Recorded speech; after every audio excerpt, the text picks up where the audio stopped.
we've reached a time in the entire history of the ACP, after 40 years of establishment. We're beginning to see a rise in terms of engagement, in terms of collaboration, in terms of support between the Pacific and the Caribbean island states.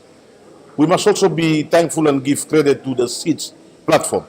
The Small Island Developing States, it's an acronym, it's an institution that embraces the coexistence of these island groups.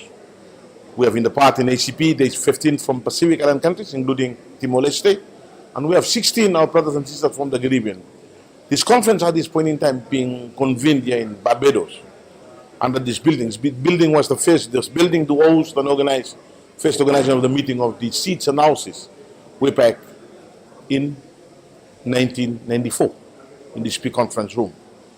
So I think for us, it's a beginning of another history in the making. My only recollection is that we have reached a point where there needs to be more better engagement between the Caribbean and Pacific in terms of agribusiness, in terms of tourism, in terms of trade, in terms of investment, in terms of private sector. That is the message I keep bringing home. I bring only home that there needs to be, why is it that Pacific and the Caribbean are not engaging together? Why? What is the problem? We have similar problems. We rely on tourism. We are surrounded by the big ocean. Why can't we find methodologies to work together? And I'm beginning to, and I believe, I'm very happy, Jean-Baptiste, that this morning session by the first panel, which I was part to, has been able to conclude the need for greater interaction between the Caribbean private sector, the tourism and the agri-food industry, agribusiness. And I think for Vanuatu and the Pacific, we are on the right track. I wanted to confirm to you that we've had discussions yesterday, led by the Director General, Mr. Awadaru, sitting here, with the IICA Institute here, the Inter-American Caribbean Institute for Cooperation and Agriculture, based in Barbados, with the support of CTA, for Vanuatu to host early next year a first tourism agribusiness policy platform. We're going to invite a few of the presenters here in the Caribbean and Indian Ocean to come to assist the Minister of Agriculture and Minister of Trade to be able to plant in a first advanced policy to support the course of action. We're also planning to have a conference with the small island states in the Indian Ocean, in Seychelles, to share experience with Vanuatu as to how to conduct business and improve on this undertaking. For me, I think, in conclusion, I'm very happy that with the support and collaboration we've established with the Minister of Agriculture in Vanuatu, the Director General is here, and with the support of Dr. Michael Ailu and Madam Poto from CTA in Brussels, the ACP Secretariat, Vanuatu is the first country to be given such great opportunity.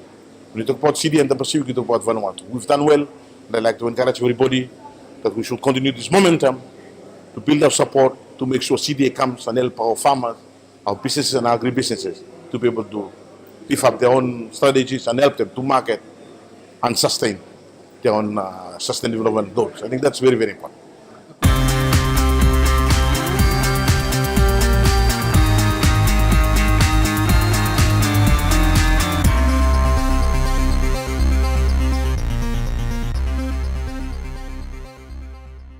Thank you, Jean-Baptiste. I think first and foremost, I think, yes, CTA is the flagship for EU at the moment and ACP on agri-business and agri-tourism policy.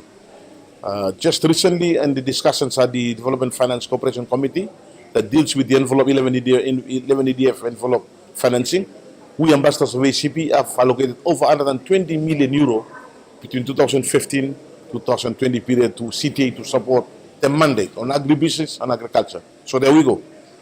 Pacific and Vanuatu must be able to have a fair share of this funding to assist the ministry and the department and our private sectors to implement and carry out our own national strategies.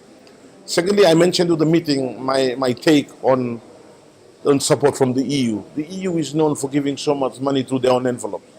But for far too long, the money is given through what is known as the technical assistance. TA means that they conduct studies and studies and studies. In the coconut industry, the Europeans have been undertaking studies for the last 1,000 years. Nothing has changed. We would like to see EU to change the shift modalities from technical assistance to investment.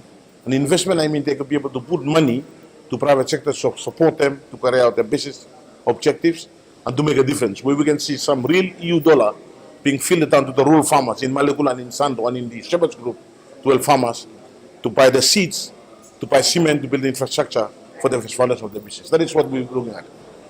The Vanuatu and the Pacific can no longer depend on EU technical assistance. We need real, tangible money, cash, to begin to the farmers, to make a change, to create a major change, innovation in the lives of farmers, and to support the development aspirations of countries like Vanuatu in the long term. After all, Vanuatu has been part of the ACP since 1981.